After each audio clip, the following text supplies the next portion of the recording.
EMS agencies work around the clock to save lives. It's no different in Alamance County. Those efforts now have some extra hands helping. EMS is taking some help from surrounding counties. WFMY News 2's Denise McMiller learned what's behind the effort. Take a look at some of these tools if you'd like.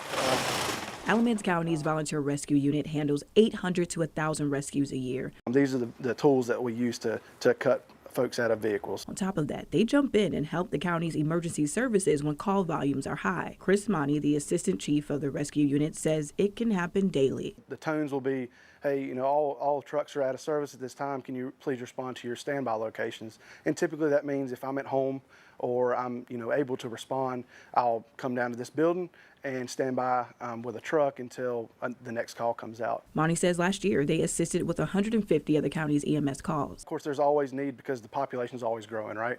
Alamance County is growing, one of the fastest growing counties in the state. So there's always need for sure. But we make do with what we have. But occasionally the call volume will exceed the ability of the resources that we have on the road. Ray Zipperman is the director of Alamance County EMS. He says they sometimes rely on bordering counties like Guilford and Caswell to assist when the need is too much for the 120 part-and full-time staff to handle. From medical calls to, of course, we have 40 and 85 that run through the center of the county. So unfortunately, we have wrecks, gunshot victims. We're very fortunate to be surrounded by a bunch of great counties that are willing to help us out.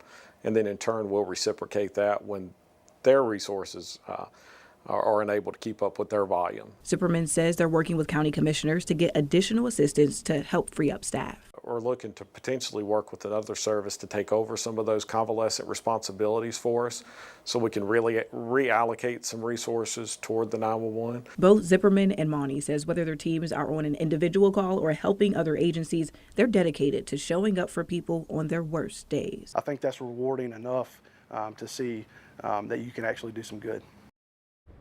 Alamance County Commissioners will meet on Monday to decide if EMS will enter a partnership with Lifestar Emergency Services to take over some of their hospital calls.